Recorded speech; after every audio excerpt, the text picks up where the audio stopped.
A terceira medida do sucesso. Em A Terceira Medida do Sucesso, Arianna Huffington, criadora de um dos mais relevantes sites de notícias do mundo, expressa como encontrar o sucesso nos elementos mais simples da vida, enfatizando os riscos associados ao estresse da vida moderna. Após ler este microbook, certamente você se sentirá estimulado a refletir acerca de suas escolhas e a definir um norte para construir uma vida mais feliz e equilibrada. Boa leitura. Além dos indicadores econômicos. Não é nova a ideia de que a felicidade deveria fazer parte do propósito de todos nós. Tanto que a busca da felicidade está consagrada na Declaração da Independência dos Estados Unidos como um dos direitos inalienáveis ao ser humano. Em 1968, Robert F. Kennedy enunciou de forma memorável a necessidade de inventarmos um indicador de sucesso mais amplo do que apenas os indicadores econômicos. Por muito tempo, subordinamos a excelência pessoal e os valores comunitários à mera acumulação de bens materiais. Nosso PIB leva em conta a poluição do ar e o número de ambulâncias para remover a carnificina das nossas estradas. Porém, não prevê a saúde dos nossos filhos, a qualidade da educação deles ou a alegria de suas brincadeiras. Não inclui a beleza da nossa poesia ou a força dos nossos casamentos, a inteligência dos nossos debates ou a integridade dos nossos dirigentes. Não mede nossa sagacidade nem nossa coragem, nossa sabedoria nem nosso aprendizado, nossa compaixão nem nossa devoção pelo país. Em suma, ela mede tudo, exceto o que faz a vida valer a pena. David Cameron, ex-primeiro-ministro da Grã-Bretanha, defendeu a mesma tese na conferência Google Zeitgeist Europa em 2006. Chegou a hora de admitirmos que a vida não se reúne a dinheiro e de enfocarmos não apenas o PIB, mas também o BEG, bem-estar geral. O bem-estar não pode ser medido pelo dinheiro ou transacionado nos mercados. Ele envolve a beleza da cidade, a qualidade da cultura e, acima de tudo, a força dos nossos relacionamentos. A ideia de medir o bem-estar vem ganhando terreno.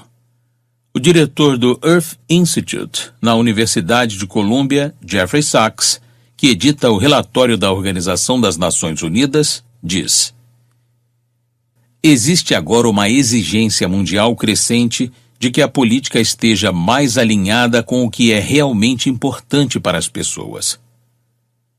Na verdade, a ideia de medir o bem-estar está tão generalizada que a publicação inglesa The Economist declarou que a indústria da felicidade foi uma das que, surpreendentemente, decolaram durante o atual período de retração econômica.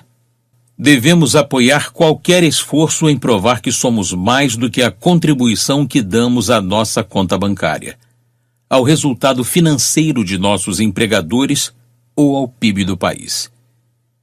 Mas para medir a felicidade e o bem-estar de forma apurada, é importante olharmos o quadro mais amplo. No Reino Unido, por exemplo, o Escritório de Estatísticas Nacionais baseou suas conclusões inteiramente numa pesquisa feita com 165 mil pessoas maiores de 16 anos, em que se perguntou quão satisfeitas estavam com suas vidas numa escala de 0 a 10. Com base nessa metodologia, a instituição constatou que o nível de felicidade subiu de 7,41 em abril de 2012 para 7,45 em março de 2013. Mas será que um aumento de 0,04 é mesmo significativo? Além disso, se você está infeliz, responder a uma pesquisa sobre sua satisfação com a vida pode não ser sua prioridade. E, de fato, metade das pessoas abordadas se recusou a participar. Este é apenas um exemplo do perigo de tirar conclusões com dados insuficientes. No entanto, é fácil encontrar dados concretos que contradigam os resultados dessa pesquisa. Em 2011, foram prescritos mais de 45 milhões de antidepressivos no Reino Unido, um aumento de 9% em relação ao ano anterior. Portanto, embora as pesquisas sobre índices de felicidade sejam válidas, elas devem ser ampliadas para incluir o máximo de informações possível. Um indicador mais eficiente deveria abranger não apenas o consumo de antidepressivos e pílulas para dormir, mas também taxas de alcoolismo, índice de suicídio, incidência de doenças ligadas ao estresse, gastos de assistência médica, percentual de empregadores que oferecem programas de bem-estar e horários flexíveis, número de dias de trabalho perdidos devido ao estresse. Mesmo assim, é significativo que tantos líderes políticos reconheçam que o bem-estar dos cidadãos depende não só do crescimento da economia, mas principalmente das mudanças que ela pode trazer para a construção de uma vida melhor. No nível pessoal, existem 3 passos simples que todos nós podemos dar para produzir efeitos consideráveis no nosso bem-estar. 1. Se você não é um dos poucos afortunados que já descansam o suficiente, tem uma oportunidade de melhorar rapidamente sua saúde, criatividade, produtividade e sensação de bem-estar. Comece a dormir 30 minutos a mais todos os dias. 2. Mexa seu corpo. Ande, corra, alongue, faça yoga, dance. Simplesmente se exercite, a qualquer hora. 3. Dedique pelo menos 5 minutos do seu dia à meditação. Mais adiante poderá chegar a 15 ou 20 minutos diários, mas apenas poucos minutos já são suficientes para criar um novo hábito. E aqui estão alguns passos simples para você começar a meditar. 1. Escolha um lugar razoavelmente tranquilo para começar sua prática e selecione um horário em que não seja interrompido. 2. Relaxe o corpo. Se quiser, feche os olhos. Respire fundo e confortavelmente, observando o ritmo da inspiração e da expiração. 3. Concentre sua atenção no ar que entra por suas narinas, enchendo seu abdômen e depois sendo liberado. Tranquilamente, sem esforço, observe sua respiração fluir para dentro e para fora. 4. Quando surgirem pensamentos, observe-os e conduza sua atenção de volta à respiração. A meditação não consiste em parar de pensar, mas em reconhecer que somos mais do que nossos pensamentos e sensações. 5. Algumas pessoas acham útil usar uma palavra especial ou uma expressão sagrada para trazer a consciência de volta à respiração, como o Om, Hu, paz, obrigado, graça, amor e calma. Você pode pensar nela sempre que inspirar ou usá-la como um lembrete sempre que sua mente começar a divagar. 6. É importante não transformar a prática de meditação em mais um fator de estresse em sua vida. Na verdade, reduzir o estresse é um dos grandes benefícios da meditação, assim como aumentar a intuição, a criatividade, a compaixão e a paz interior. Sabedoria.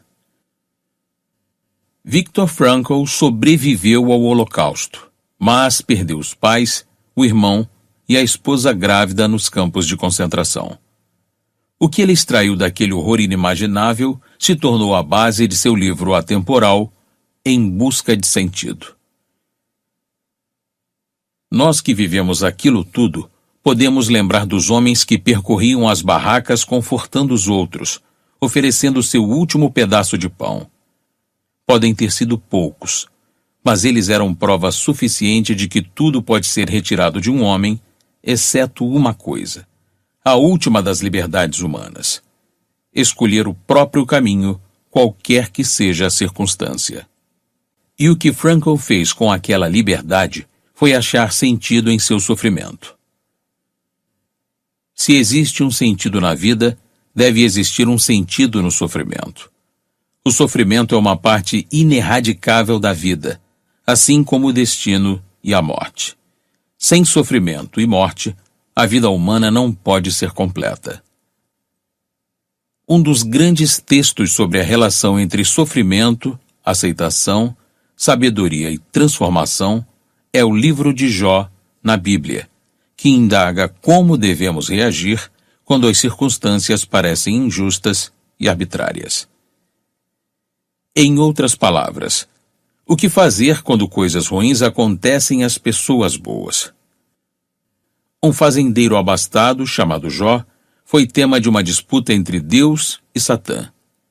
Satã acreditava que Jó era crente somente por causa de sua fortuna, e que, se sua sorte desaparecesse, ele renunciaria à fé. Assim, Deus e Satã concordaram em fazer uma espécie de aposta. Em pouco tempo, o gado de Jó foi destruído. Seus filhos morreram. Sua casa desabou e seu corpo foi tomado por úlceras malignas.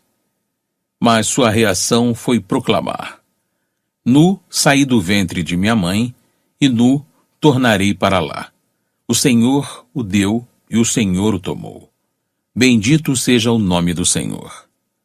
No final, Deus não apenas restaurou a fortuna de Jó, como a aumentou. A mensagem da parábola é que existe um propósito oculto, uma alquimia, no sofrimento, que é transmutado em sabedoria e força. Francine e David Wheeler perderam o filho Ben, de 6 anos, no massacre da escola Sandhook. Eles contaram para Oprah. O grande erro das pessoas é olhar para a vida e pensar: a vida não tem mais nada para me dar devido à minha tragédia. O segredo é que realmente não importa mais o que você espera da vida. Ser capaz de aceitar isso é um passo muito importante para sair das trevas. Você precisa tornar seu coração maior do que o buraco. Precisa tomar suas decisões com base no amor. Pois quando tomamos as decisões com base no medo, aí é que temos problemas. Nelson Mandela conquistou o mundo inteiro não porque foi prisioneiro político por 27 anos, mas devido à sabedoria que demonstrou após sua libertação. Quando transpus os portões rumo à liberdade, eu sabia que se não deixasse minha amargura e meu ódio para trás, estaria ainda na prisão. A maneira como reagimos às adversidades pode fazer uma enorme diferença à nossa saúde e à nossa vida. O psicólogo Salvatore Maddi e seus colegas da Universidade de Chicago estudaram mais de 25 mil funcionários da Illinois Bell Telephone, depois que a empresa reduziu seu pessoal pela metade. 2/3 da amostra entraram em colapso. Tiveram ataques cardíacos, entraram em depressão, sofreram crises de ansiedade, se envolveram com álcool e drogas, se divorciaram ou reagiram com violência à demissão dos colegas. Mas 1/3 dos funcionários foi resistente e prosperou apesar das mudanças estressantes no ambiente de trabalho. Destes, os que ficaram na empresa chegaram ao topo. Os que foram embora abriram os próprios negócios ou conseguiram empregos importantes em outras empresas. O que os pesquisadores constataram foi que aqueles que conseguiram fazer as mudanças na companhia serem bem-sucedidas empregaram um comportamento com base em 3 atitudes. Primeiro houve o compromisso, decidir se envolver e tentar fazer parte da solução. Depois veio o controle, lutar para manter um espírito de resolução em vez de resignação. E, enfim, veio o desafio, encontrar meios de usar a crise para se fortalecer, desenvolver resiliência e crescer.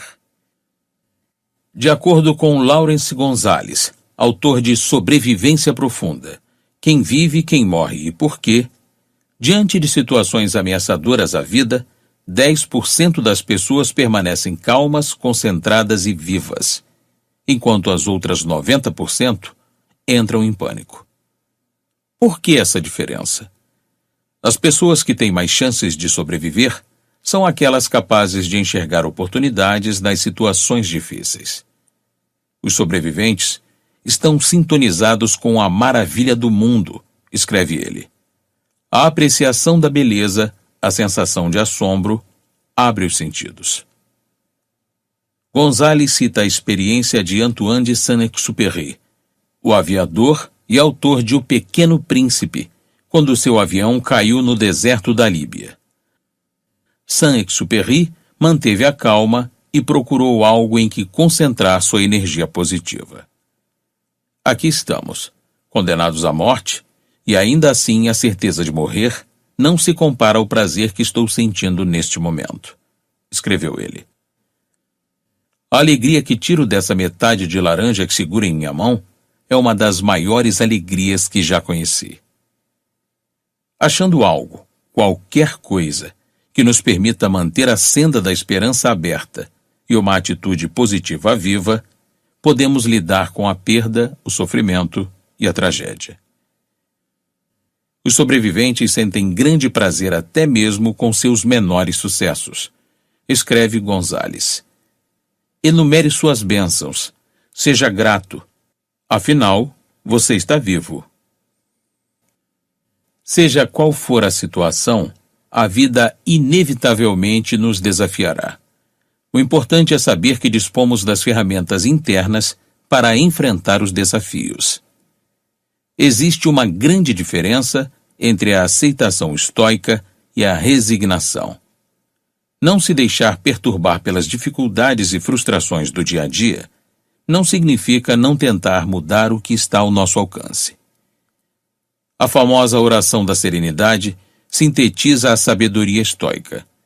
Deus, dai-me serenidade para aceitar as coisas que não posso mudar, coragem de mudar as coisas que posso e sabedoria para distinguir a diferença entre elas. E a sabedoria para restringir a diferença vem da capacidade de abandonar um mundo estreito e autocentrado e partir para um mundo com uma perspectiva mais ampla. Tudo começa por pequenas mudanças diárias que nos colocam no caminho que queremos trilhar. Nossa autora sugere 3 mudanças que implementou em sua própria vida e que fizeram grande diferença para ela. 1. Ouça sua sabedoria interior e livre-se de algo de que você não precisa mais. Alguma coisa que esteja drenando sua energia à toa. Pode ser uma mágoa, um diálogo interno negativo ou um projeto que você sabe que não vai completar. 2. Faça uma lista de coisas pelas quais se sente grato e compartilhe com algumas amigas. Incentive-as a fazer o mesmo. 3. Estabeleça um horário à noite para desligar seus aparelhos eletrônicos, celular, tablet, computador, e deixe-os fora do seu quarto. Desconectar-se do mundo digital ajudará você a se reconectar com sua sabedoria interior, sua intuição e sua criatividade. O valor do silêncio. Nas grandes cidades, o silêncio é atacado em todas as frentes. Carros buzinam freneticamente. Celulares estridentes tocam o tempo todo. Pessoas falam sem parar. Lojas de rua colocam música nas alturas. estamos sempre conectados, plugados, constantemente afastados do silêncio e da paz que ele tem a oferecer. Pergunte à sua alma. Recomenda ao poeta e romancista alemão Hermann Hesse na obra Minha Crença. Pergunte àquela que significa liberdade, cujo nome é amor. Não indague ao seu intelecto, não pesquise retrocedendo na história do mundo. Sua alma não reclamará por você ter ignorado a política, por ter se esforçado pouco, por ter odiado apenas superficialmente seus inimigos ou fortalecido insuficientemente suas fronteiras. Mas ela talvez o culpará por tantas vezes tê-la temido e fugido de suas exigências, por nunca ter lhe dedicado tempo para brincar com ela, para ouvir sua canção, por tê-la vendido por dinheiro, por tê-la traído para avançar. Você será neurótico e inimigo da vida, assim diz sua alma, se me negligenciar, e será destruído se não se voltar para mim com um amor e um interesse totalmente novos. Muitas pessoas que procuram paz e desejam abrir um espaço na rotina para o silêncio interior costumam buscar retiros, mosteiros, templos ou mesmo locais afastados em contato com a natureza para o despertar da alma. As férias, os feriados e os finais de semana em geral são as épocas em que podemos nos recarregar espiritual e fisicamente, pois temos um tempo para desacelerar e explorar nossa capacidade inata, mas adormecida, de admirar e reconhecer a abundância que existe em nossa vida e à nossa volta. Momentos verdadeiramente sagrados podem ser vividos quando observamos o cotidiano com olhos descansados, admirados. Mas a triste realidade é que muita gente não consegue se desligar nem mesmo quando a rotina faz uma pausa. Para essas pessoas, as férias apenas aumentam o nível de estresse, a quantidade de compromissos diários e o desconforto por não estarmos sendo produtivos. E nem pensamos em abandonar o celular, que nos mantém conectados ao mundo que pretendíamos deixar para trás. De acordo com um estudo recente, 58% dos trabalhadores americanos não sentem qualquer redução do estresse como resultado de suas férias. E 28% deles retornam ainda mais estressados do que quando partiram. Sem uma renovação espiritual, só poderemos contar com experiências negativas. Como escreve o Dr. Rick Hansen, neuropsicólogo da Universidade da Califórnia, o cérebro é mestre em desenvolver sua estrutura a partir de experiências negativas. Mas é incapaz de fazer o mesmo com as experiências positivas. Para reverter isso, Dr. Hansen explica: precisamos instalar experiências positivas, dedicando os 10, 20 segundos extras para intensificar sua instalação na estrutura neural. Ou seja, devemos dedicar tempo a admirar o mundo à nossa volta, sentir gratidão pela nossa vida e superar a tendência natural de focar o negativo. E, para que tudo isso se torne parte de nós, temos que desacelerar e deixar o encantamento acontecer no seu ritmo. O fogo também queima aquele que o atiça. As pessoas já realizam muitos atos de bondade. Portanto, como colocá-los em evidência? Como ajudar a aumentar e replicar essa bondade até atingirmos uma massa crítica? Nossa autora relata que seu sonho na década de 1990 era criar um canal de TV que tivesse a programação toda voltada para a cobertura daquilo que ONGs e voluntários vinham fazendo ao redor do mundo, de forma que o serviço comunitário fizesse parte da nossa vida diária. Bem, seu sonho não se concretizou da forma como imaginou, mas se tornou realidade na internet. No The Huffington Post, há várias seções que divulgam histórias comoventes de pessoas que não mediram esforços para ajudar os outros, às vezes bem pertinho, outras vezes do outro lado do mundo. A magia ocorre quando as pessoas reagem às matérias envolvendo-se, inspirando-se para passar de observadores a doadores. O reverendo Henry Delany passou uma vida trabalhando com dependentes de crack. Ele disse algo que capta o que acontece com o serviço comunitário. É como colocar um atiçador no fogo. Após um tempo, o fogo queima o atiçador também. É assim que vamos chegar a uma massa crítica. Para um físico, uma massa crítica é a quantidade de material radiativo que precisa estar presente para que a reação nuclear se torne autossustentável. Para o movimento pró-serviço, é quando o hábito da solidariedade atinge um número suficiente de pessoas para começar a se espalhar espontaneamente pelo mundo. Imagine-a como uma epidemia de uma infecção positiva, em que todos são portadores em potencial. Existem portas no espaço que você procura, e existem portas que você aguarda. Estamos diante de uma determinada porta no tempo neste exato momento. Uma abertura para grandes possibilidades. O equivalente moderno à visão pré-copernicana do mundo plano é a atual visão do homem como um ser exclusivamente material. Esse erro tem dominado a maneira como vivemos e o que entendemos como sucesso. Mas hoje tudo está mudando. Percebemos cada vez mais que existem outras dimensões para uma vida bem-sucedida. E essas dimensões impactam tudo o que fazemos e tudo o que somos. Como resultado, algo tão vasto quanto o destino da humanidade depende de algo tão íntimo e pessoal quanto nossa vida individual. Como cada um decide viver, pensar, agir e doar. Abandonar nossos hábitos narcisistas e despertar nossa natureza doadora, que é do que o mundo e nós mesmos precisamos, é trabalho para uma vida inteira. Mas, de novo, começa com pequenos passos diários. E nossa vida diária é o supremo treinamento.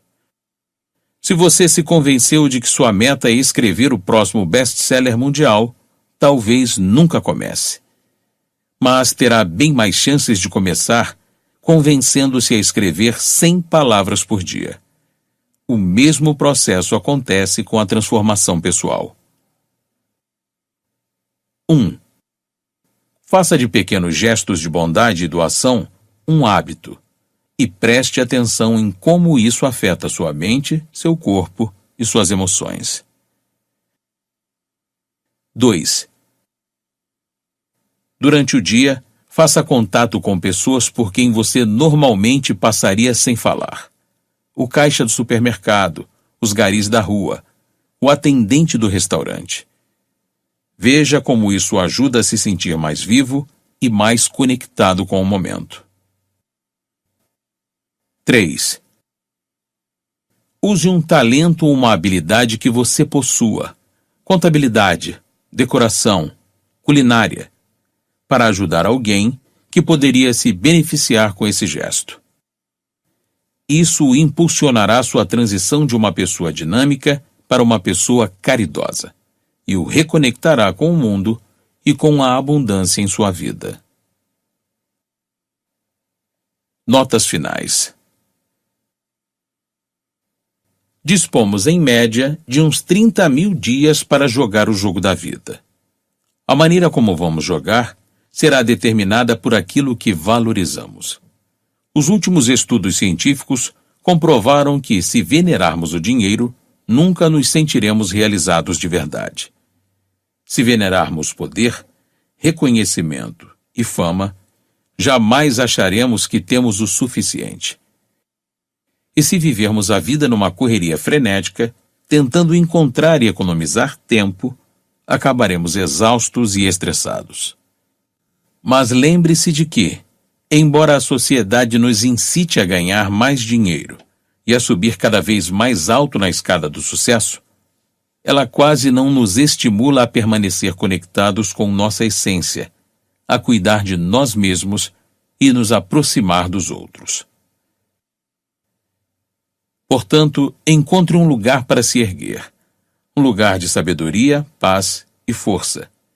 E nesse lugar, refaça ao mundo a sua própria imagem, de acordo com sua definição do sucesso, de modo que todos nós possamos prosperar e viver com dignidade, alegria, compaixão e, é claro, mais amor.